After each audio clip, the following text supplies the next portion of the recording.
माननीय निर्वाचन आयोग Shri Gyanesh Kumar ji on my right side, निर्वाचन आयोग doctor Sukhbir Singh ji Sandhu on my left, आयोग के वरिष्ठ अधिकारीगण और मीडिया के सभी फ्रेंड्स और इस प्रेस कॉन्फ्रेंस में जुड़े हुए सभी हमारे वोटर्स, आप सबका इस प्रेस वार्ता में स्वागत है।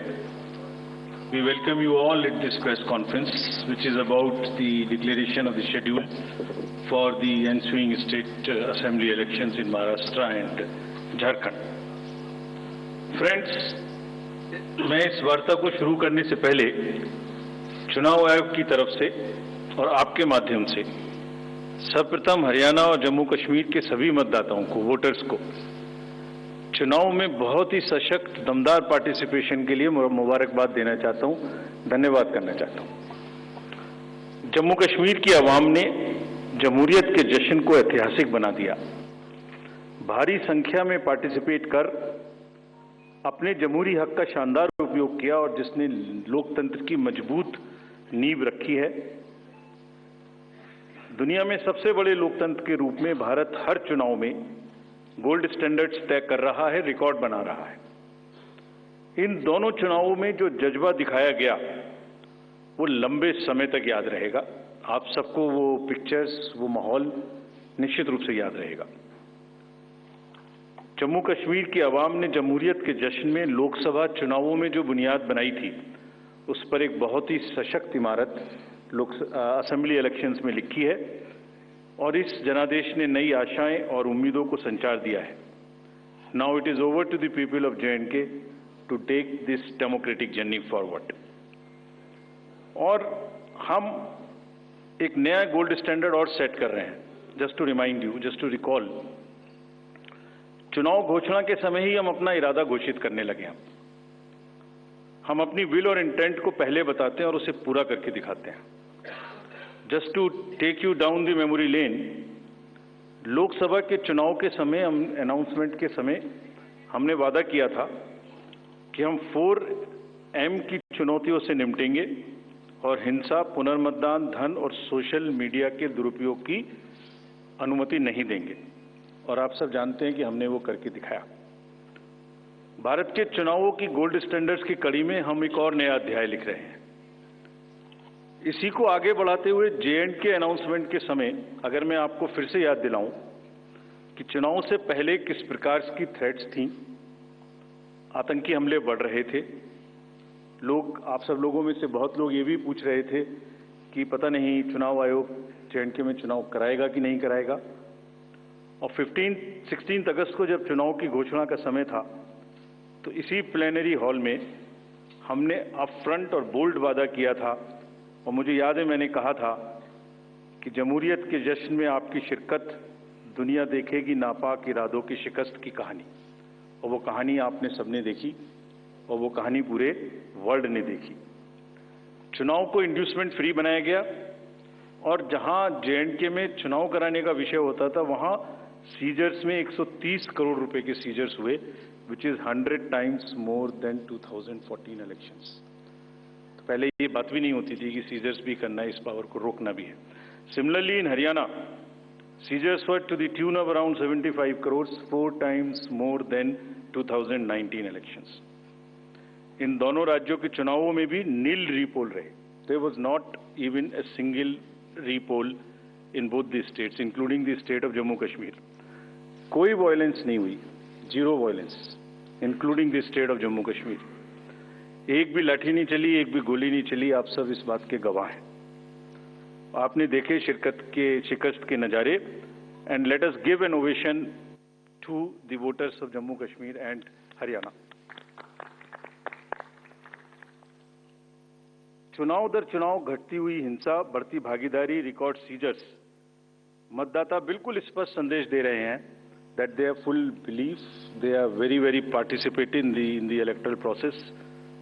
लेकिन कोई बात नहीं, फिर भी अगर मुझे याद आए तो कुछ तो लोग कहेंगे लोगों का काम है कहना।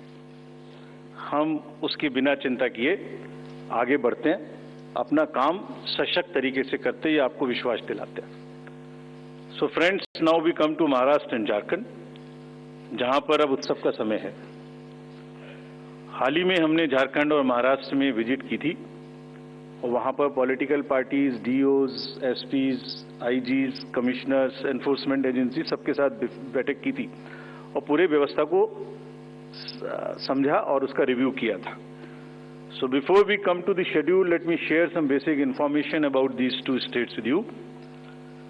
Total districts in Maharashtra are 36 with 288 assembly constituencies, of which 234 are general and scheduled tribes constituencies 25 and SC constituencies 29. Term of the assembly of the Maharashtra is ending on 26 November 2024.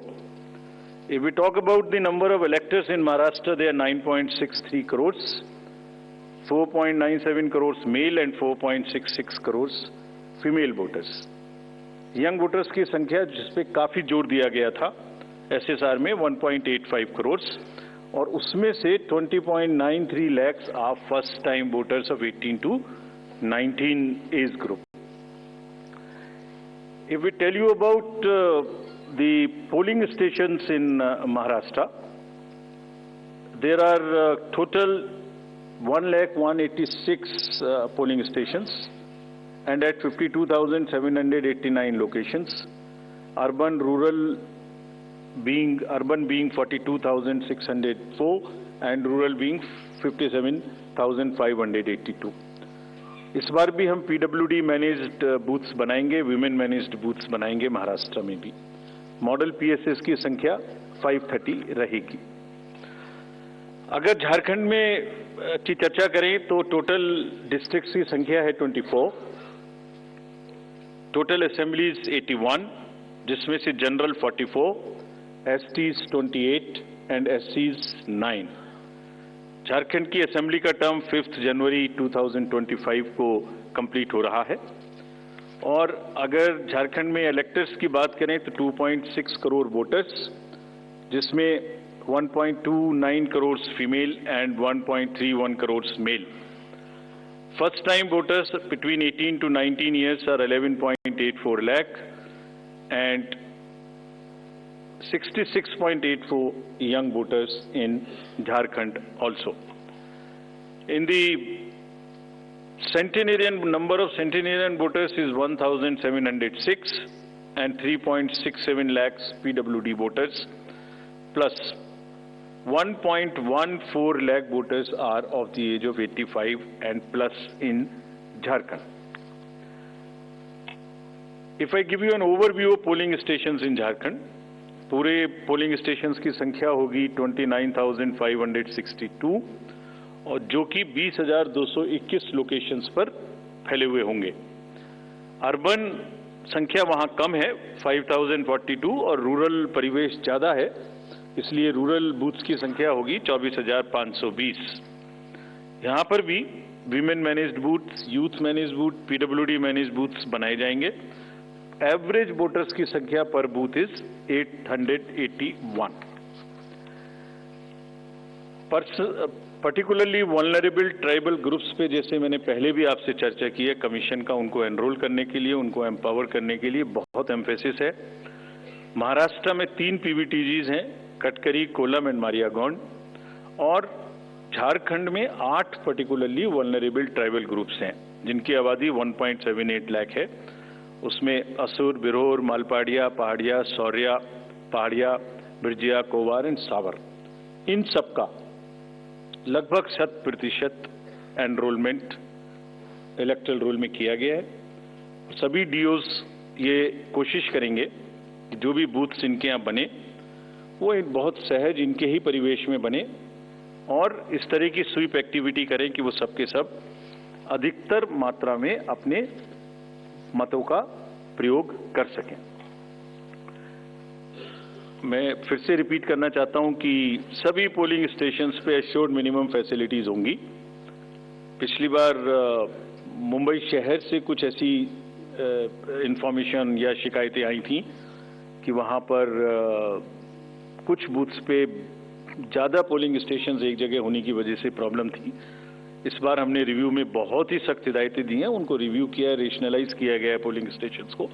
तो हम उम्मीद करते हैं DOs विल वर्क और वहां इस बार municipal commissioner Mumbai को do भी घोषित किया गया है ताकि जितने रिसोर्सेज उनके पास हैं उन सबको वो उसमें इस्तेमाल कर सकें। एक और व्यवस्था की गई है जो हम पीछे से कोशिश कर रहे थे, अब हमने उसकी इंस्ट्रक्शंस भी इशू कर दिए हैं कि पोलिंग लाइन जब लगती है तो उसमें लाइन के बीच में भी थोड़ी कुर्सियां या बेंच लगाएं, ताकि अगर आधा घंटा लग रहा है तो बीच बीच में कहीं ना कहीं 5-7-10 मिनट के बाद आप 2-3 मिनट के लिए बैठ जाए तो थोड़ा अच्छा लगता है, मतलब थकान थोड़ी कम महसूस होती है, खासतौर से बुजुर्ग लोगों को। तो ये व्यवस्था भी सब पोलिंग स्टेशंस पे रहेगी। Friends, if I come to the next, ease of voting for senior citizens PWDs, this will be followed. You have all the experience of the pan-India coverage of facilities for the persons with disabilities and senior citizens. Her senior citizen जो 85 years से ऊपर हैं, उनको घर से vote देने की सुविधा उपलब्ध रहेगी। फॉर्म 12D वितरित किए जाएंगे सबको, और जो भी उसको भर के देते हैं उनके पास में हमारी टीम वोट लेने जाएगी और जाने के समय में सभी कैंडिडेट्स को लिखित में उस रूट चार्ट का और उस जगह की सूचना देगी ताकि वो साथ में एकम्पनी कर सकें और उनको ऐसा महसूस ना हो कि किसी के घर पर किसी ने प्राइवेसी ऑफ द वोट को नहीं मेंटेन किया। They are entitled, they are welcome to participate and go along with the polling parties to the houses of the senior citizens and PWDs. और पूरी जो व्यवस्था है उसकी videography of course goes without saying will be done so that there is a foolproof record.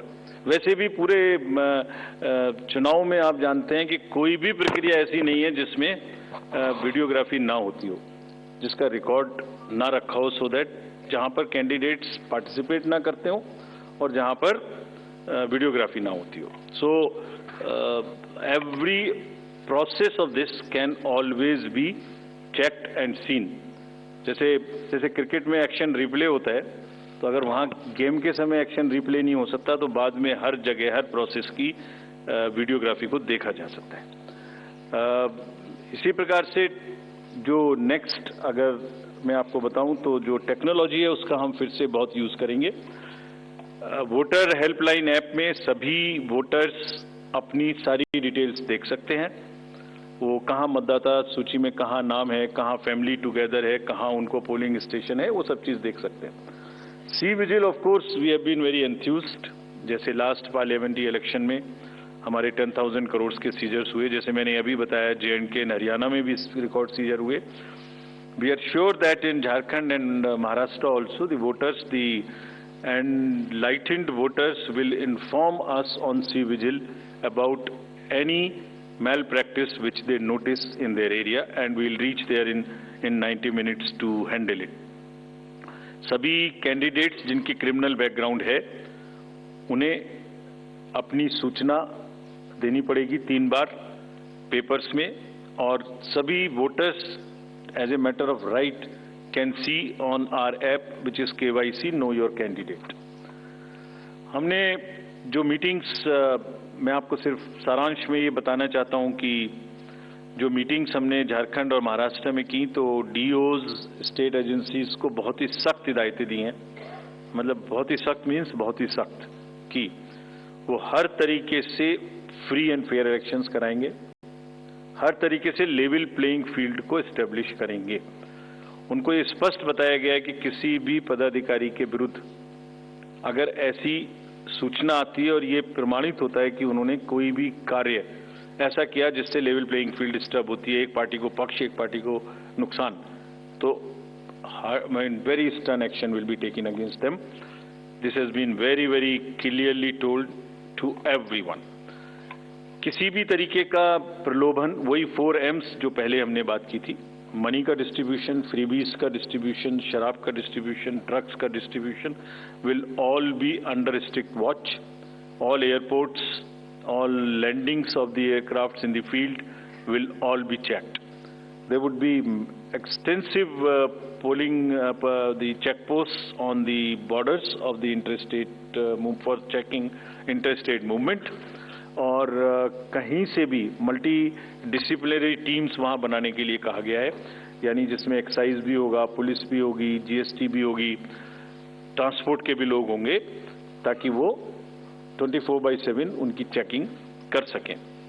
और साथ में ये भी हिदायत दी गई है कि चेकिंग का मतलब ये नहीं है कि कॉमन सिटीजन को कोई भी हैरेसमेंट होना चाहिए। That precaution must very very carefully be taken about all of them. सभी पोलिंग स्टेशंस 2 किलोमीटर के अंदर हों। किसी भी कंट्रोल रूम्स की स्थापना होगी हर डिस्ट्रिक्ट में, so that they can handle the social media narratives if there is anything which is wrongly being conveyed. ये सब का सब वहां पर निश्चित रूप से व्यवस्था होगी। सारांश में, if I summarize everything before coming to schedule, I would like to say that चुनाव लोकतंत्र का ऐसा त्योहार है और ऐसा उत्सव और पर्व है जिसमें सभी वोटर्स की भागीदारी बिल्कुल आवश्यक है, वांछनीय है, आवश्यक है, रिक्वेस्टेड है। We appeal to everyone to come and vote in large numbers in these elections also. साथ ही सभी राजनीतिक दल, सभी कैंडिडेट्स से भी अनुरोध है कि पूरे नियमों का पालन करते हुए कैंपेनिंग के दौरान निर्भय होकर कैंपेनिंग करें। लेवल प्लेइंग फील्ड एस्टेब्लिश करना हमारा काम है, लेकिन उसको वायलेट ना हो, उसमें कोई एक्सेसेस ना हो, ये उनका भी काम है। Now I come to the schedule for Maharashtra. This will be in single phase. The notifications, date of notifications are in front of you. 22nd October would be date of notification. Last date of making nomination would be 29th October. Scrutiny on 30th October. And last date for withdrawal 4th, and date of poll in Maharashtra would be 20th 11. Counting would be on 23rd 11/24, and you will notice that date of poll is Wednesday. This is deliberately, which lot of scheduling, whatever goes into scheduling, we have tried that it is midday, so that issue of urban apathy is handled. And in case of urban apathy, we are really very concerned. We want to make appeal through you to all our esteemed voters in the urban areas to please come and vote. It's not a healthy trend which is reflected. If I give you a brief of what is happening across the elections in the urban apathy, we will share this slide with you. If you look at various states, you look at Gurgaon, you look at Faridabad recently. Last elections, you look at Jubilee Hills, Hyderabad. You look at Bangalore South. You look at Gujarat, Gandhinagar, Kolaba, Mumbai City, Pune, Thane, all are much below the state averages of each state. We will be conducting a special meeting of the municipal commissioners and DOs within a week's time to appeal again to do whatever we can do to motivate the voters in the urban areas, but the trends are really not good. If I show you the Lok Sabha, that was the Lok Sabha. If I show you legislative assemblies, see the lowest. The Kolaba was just 40%. 62 of 64 urban ACs in Maharashtra were less than the state average in 2019. So was the case in the parliamentary elections 2024 also. And just to give you a contrast, if you compare, so what was the situation in Lok Sabha in Kalyan was 50%, Mumbai South 50%, Mumbai North, Thane, Pune, Mumbai South, everything 53%. And these were the lowest 6 parliamentary constituencies out of the lowest 10. So that's the state of the urban apathy. We would be doing everything to counter it. Last time in 24 elections, we had all celebrities, all corporates, Amul, everyone involved. We'll do it again. And we'll also, at this point, emphasize that this contrasts with a very positive trend in the constituencies like Doda, 72%, Riyasi, 74%, Punch, 74%, Rajouri, 71%. If they can go 70 plus, Kulaba can also go 40 plus. In 24 Lok Sabha elections, Bastar was 68%, 69%. Gadchiroli, Manipur, states after state, tough areas. So we'll be requesting through you, we'll have a special drive this time for the slum areas in urban areas and also the colonies, all alike, to have a real urban push. I do not want to name a specific thing, but there are booths in Faridabad and Gurgaon in the recently held elections, and they are the poshest places where voting has been around 20%. So again, we will be doing a lot of work on this to do whatever we can do to attract the urban voters. Now, friends, coming to Jharkhand. Jharkhand एक बहुत ही समृद्ध state है, बहुत ही उसकी विरासत है, और वहां पर हम फिर से अपील करेंगे कि सब वोटर्स अधिक से अधिक मात्रा में वोट दें. Schedule would be like this. Jharkhand would be in 2 phases.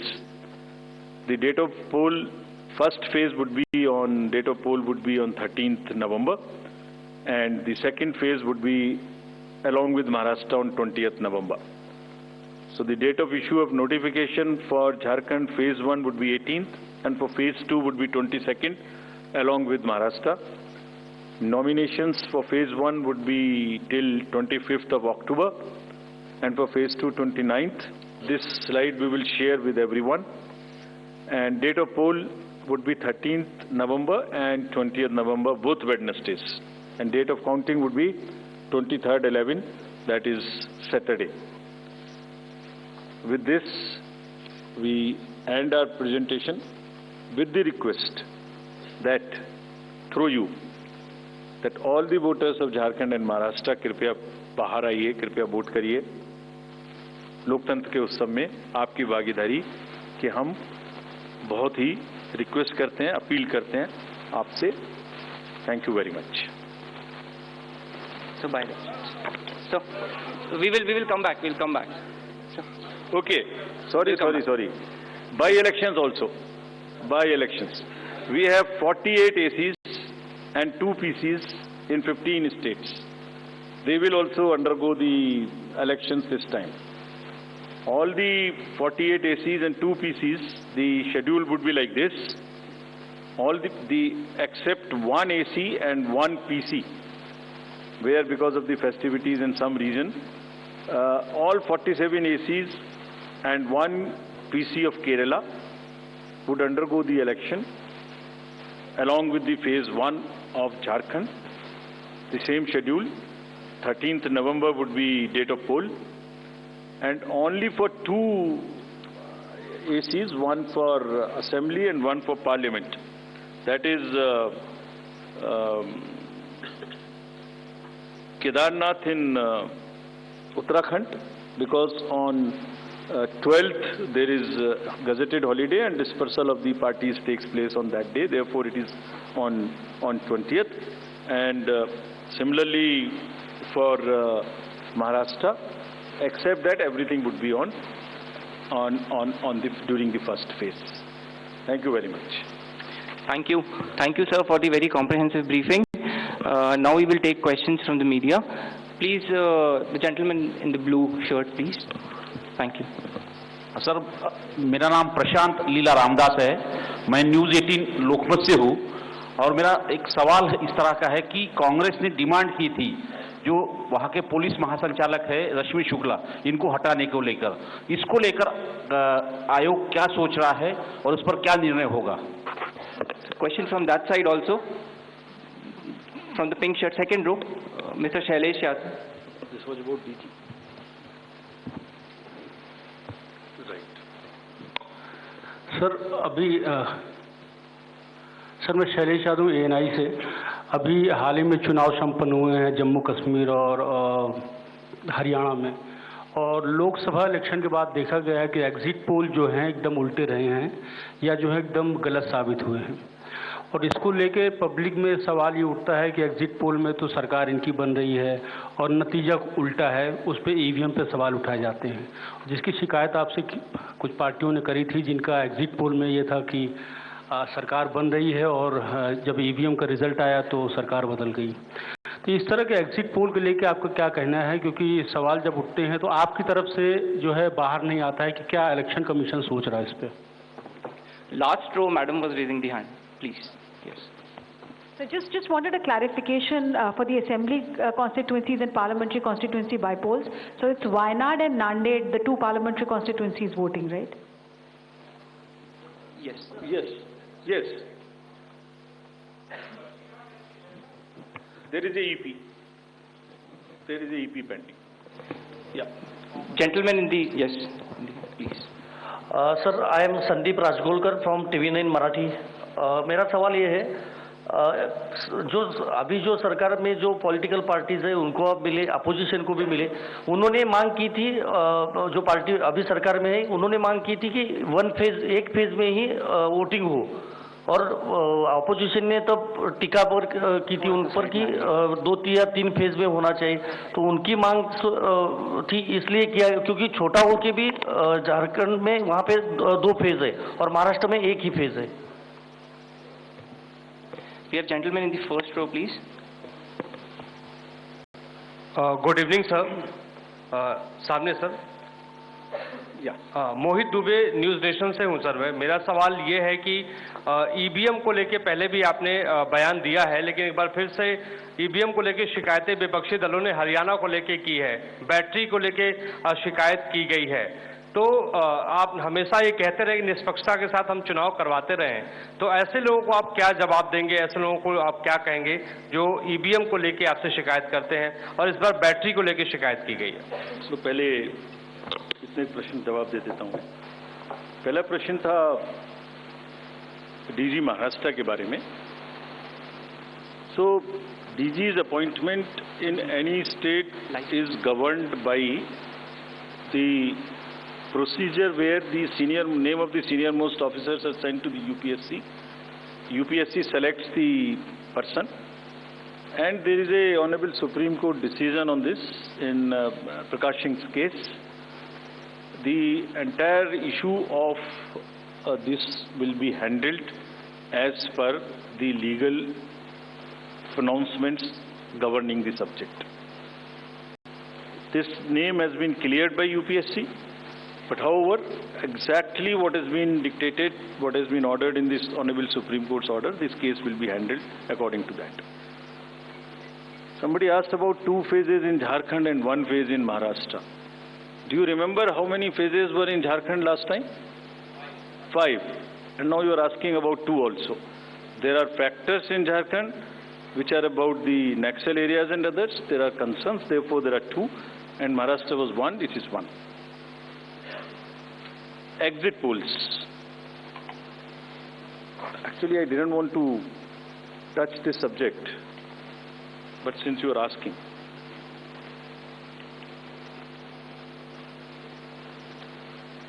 Exit polls के आने की वजह से, exit polls के एक एक्सपेक्टेशन सेट करने की वजह से एक बहुत बड़ा, लेट मी एक्सप्लेन, एक बहुत बड़ा डिस्टॉर्शन पैदा हो रहा है। ये आप सब लोग यहाँ हैं, ये एक आत्मचिंतन का और आत्ममंथन का भी विषय है प्रेस के लिए, खासतौर से इलेक्ट्रॉनिक मीडिया के लिए।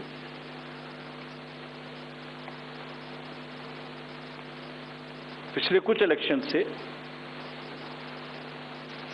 2-3 चीजें एक साथ हो रही हैं, अगर हम उसको पूरे कैनवस को एक साथ देखें तो, और ये सबके लिए समझना जरूरी है। पहले एक एग्जिट पोल आता है जिसकी हम उसको गवर्न नहीं करते,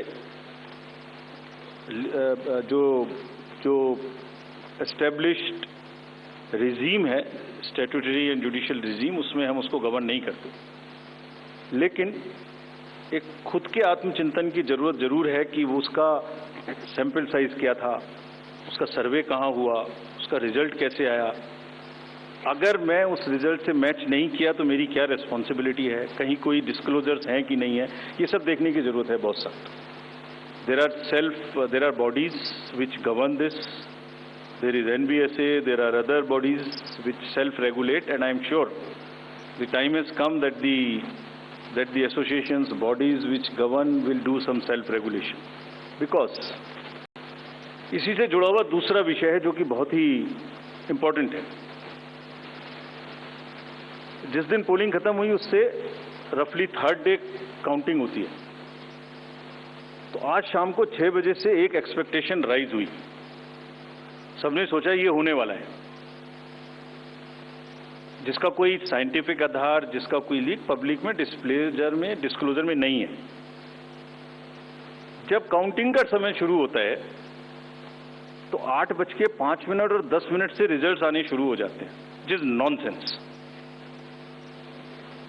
आप बताइए, मेरी पहली काउंटिंग 8:30 बजे शुरू होती है और हमारे पास प्रमाण है इस बार कि 8:05, 8:10, 8:15 पर आने लगा इतने की लीड, इतने की लीड, इतने की लीड, इतने की लीड. ऐसा तो नहीं है. I am just posing question, we are not gone into this. But ऐसा तो नहीं है कि एग्जिट पोल को जस्टिफाई करने के लिए वो शुरू में ट्रेंड्स आ गए कि हमने तो ऐसा कहा था, वैसा ही ट्रेंड हो रहा है, बाद में जो होगा वो होगा. और अचानक से पहला रिजल्ट एक राउंड का 8:30 बजे जब काउंटिंग शुरू हो रही है तो 9 बजने में 10 मिनट, 9 बजने में 5 मिनट से पहले 20 मिनट भी लगेंगे एक राउंड में, तो आ ही नहीं सकता. और हम उसको 9:30 बजे वेबसाइट पे डालते हैं, 9:31 पे. एग्जैक्टली कभी भी देख लीजिए, एक के बाद एक. 9:30 पे हम उसको अपनी वेबसाइट पे डालते हैं, फिर 11:30 पे डालते हैं, फिर 1:30 पे डालते हैं. चलिए, आपके कोई कॉरेस्पॉन्डेंट वहां मौजूद थे, उन्होंने पहले बता दिया. प्रोसेस काउंटिंग में रिजल्ट को स्क्रीन पे दिखाना पड़ता है, एजेंट के साइन लेने पड़ते हैं, ऑब्जर्वर से जस्टिफाई कराना पड़ता है, तो ऑफिशियल साइट पे आने में आधा घंटा लग सकता है. लेकिन 9 बजे से 9 बजने में 10 मिनट से पहले कैसे आते हैं? और उससे क्या होता है, एक तो एक्सपेक्टेशन है एग्जिट पोल्स की, उसके बाद 8:45 बजे तक मैंने दिखा दिया उसी के मापदंड से कि वो लीड कर रहे हैं लोग. तो वास्तविक रूप से जब वो एक्चुअल रिजल्ट्स आने शुरू होते हैं तो एक मिसमैच होता है. And that mismatch is also giving, this can lead to serious issues sometimes. Even the gap between expectation and achievement is nothing but frustration. So, ये एक विषय ऐसा है जिस पर हम तो नहीं, हमारे हाथ बंधे हुए हैं, लेकिन एक कुछ ना कुछ मंथन की, कुछ ना कुछ, एंड आई एम श्योर जब इस देश में, जब कंट्री में इस तरीके की जरूरत होती है तो एक सेल्फ करेक्शन हो जाता है. तो सभी रेस्पॉन्सिबल लोग इसका सेल्फ करेक्शन जरूर करेंगे. I am sure about it. EVM के बारे में आपने फिर से पूछा.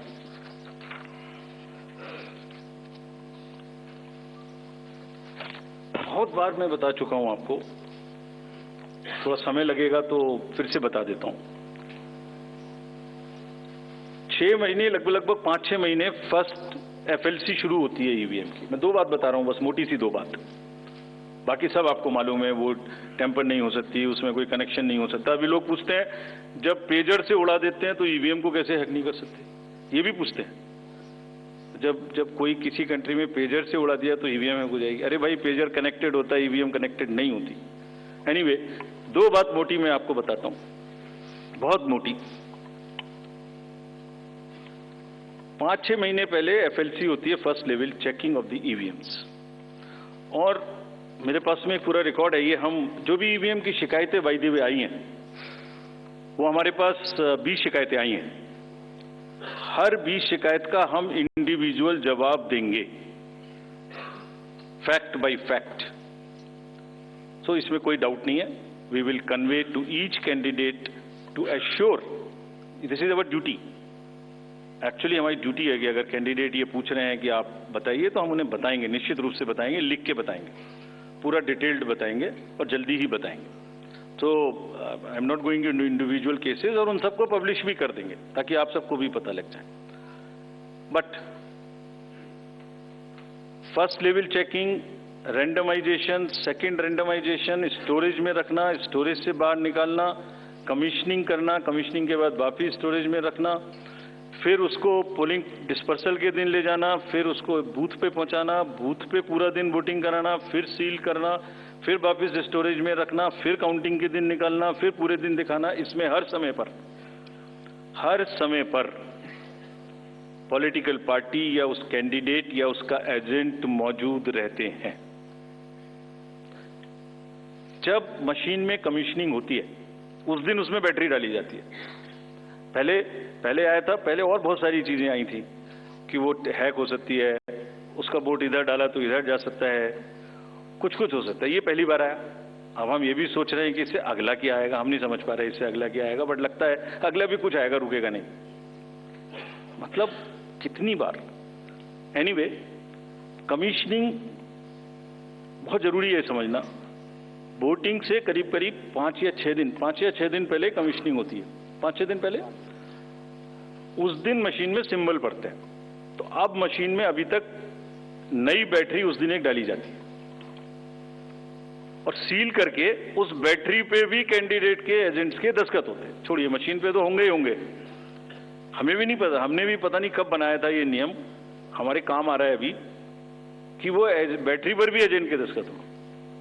और अब कमीशनिंग के बाद, क्योंकि 5 ही दिन बचे हैं और इसमें सिंबल लोड हो चुके हैं, ये उनके सामने में स्ट्रांग रूम में जाएगी, डबल लॉक लगेगा, 3 लेयर की सिक्योरिटी रहेगी, 3 लेयर की, जिसमें सीएपीएफ भी शामिल होगी, मस्ट है। ऑब्जर्वर होंगे।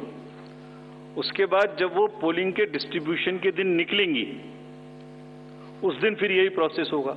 सारा प्रोसेस वीडियोग्राफ होगा। यानी वीडियोग्राफ होने के बाद फिर वो फील्ड में पहुंचेंगे, सेक्टर मजिस्ट्रेट साथ में रहेंगे, फिर कैंडिडेट के एजेंट साथ में रहेंगे, फिर वहां पहुंचेगी, फिर कहेंगे भाई देख लो इसको, सब ठीक है, जो आपको नंबर दिया, हाँ, और उसके नंबर भी सबसे शेयर किए जाएंगे। इस नंबर की मशीन इस बूथ पे जाएगी। फिर जब वो बूथ पे पहुंच गई तो कहें भाई मिला लो आप, इसी नंबर की है कि नहीं है, वोट भी डाल के देख लो 50 कि ठीक है कि नहीं है। किसी ने 50 डाले, किसी ने 20 डाले, किसी ने कहा नहीं हमें ठीक है, हम नहीं डालेंगे। किसी स्टेज में किसी बूथ पर 20 कैंडिडेट हैं, किसी पर 5 कैंडिडेट हैं, किसी पर 5 ने कम वोट डाले, किसी ने ज्यादा डाले, बैटरी उसी हिसाब से यूज। फिर पूरे दिन वोटिंग हुई, तब एक एक वोट का हिसाब रखा, फिर बंद हुआ। बंद होने के समय में एंड ऑफ क्लोज ऑफ पोल में फिर से दस्तखत कराए, फिर से हिसाब लगाया कितने वोट पड़े, फिर से फॉर्म 17C दिया। उसको कितना दिखाएंगे, कौन दिखाता है इतना, बताइए। कोई एक प्रोसेस कंपैरेटिव बताइए पूरी कंट्री में जहां पब्लिक डिस्क्लोजर, पार्टिसिपेशन इतना अधिक हो, कोई ये बताइए प्रोसेस। उसके बाद में बंद करने के बाद में उसको स्ट्रांग रूम में बंद किया, फिर काउंटिंग के समय निकाला तो एक बैरिकेटिंग लगाई। उस बैरिकेटिंग के बीच में से जाएंगे, इधर उधर से नहीं जाएंगे, ताकि कोई मिक्सअप ना हो। अच्छा, मिक्सअप कैसे होगा, वो नंबर हमने आपको दिया हुआ है। जब काउंटिंग में पहुंचे तो फिर कहें भाई चेक कर लो, फिर 17C से चेक कर लो, round wise round this is happening. And there is a provision for objecting to any of the issue relating to this at any stage, which has not happened. So हम individual जिसने, वो बिल्कुल safe है, बिल्कुल robust है। अच्छा, और मैं बताता हूं आपको, आप पिछले 15-20 इलेक्शंस देख लीजिए, it is giving results after results differently. जहां मतलब ऐसा नहीं हो सकता कि जब पसंद का रिजल्ट ना आए तभी गलत है, ऐसा नहीं हो सकता। एनीवे, हम सबका इंडिविजुअल जवाब देंगे और आपको भी बताएंगे, उसको वेबसाइट पे डलवाएंगे, वो जवाब दे देंगे आपको। एक FAQ भी बनाएंगे उसका, बताता हूं मैं आपको। बट इसमें थोड़ा सा, चलिए आप अपना प्रश्न पूछ लीजिए, अभी बता देता हूं। जी बता दे, ये भी इसी के साथ बता दे। We'll take some questions from the... नहीं, ये प्रभु जी का इसके साथ ही बता देता हूं। जैसे मैंने पहले बताया, ये एक सिंगल यूज बैटरी है। जब ये पड़ेगी तो 5-6-7 दिन के लिए इस्तेमाल होगी। इसकी जैसे आपके कैलकुलेटर में बैटरी है, I mean it is not mobile का बैटरी जो एवरी दिन चार्ज होगी, it is like calculator battery, 5 साल तक चलती रहेगी। जब शुरू हुई तो मान लिया वो 100% थी, अब वो धीरे धीरे यूज डिसयूज, कितना एक्सटेंसिव यूज, कितना ग्राफ किया, सबसे यूज होती रहेगी 10 साल के बाद तक, 5 साल तक।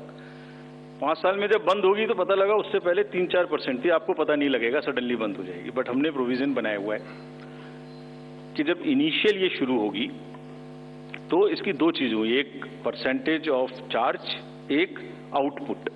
Output is in terms of voltage, it's a very low required voltage which the machines require.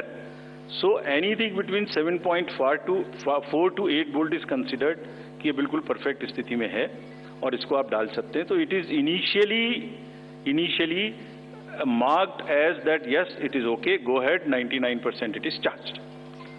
Now after commissioning के समय में भी मॉक पोल की जरूरत है, पोलिंग स्टेशन में भी मॉक पोल की जरूरत है, नंबर ऑफ कैंडिडेट्स भी अलग अलग है।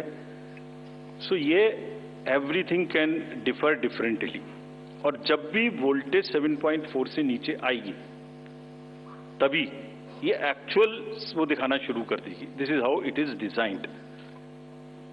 एंड अगर 5.4 या कोई परसेंटेज है उसके आस 5.8, जब 5.8 पर आएगी तो ये सिग्नल देगी, जैसे गाड़ी सिग्नल देती है येलो बटन दबा के कि अब ये बंद होने वाली है, so please replace. This is what it is. But for general, जिससे कि टेक्निकल लोग भी इसका एग्जामिन कर सकें, आप लोग भी जान सकें, हम इसका एक बिल्कुल डिटेल बना के, जितना मैंने बताया इससे भी ज्यादा विस्तार में, इसको FAQ में डालेंगे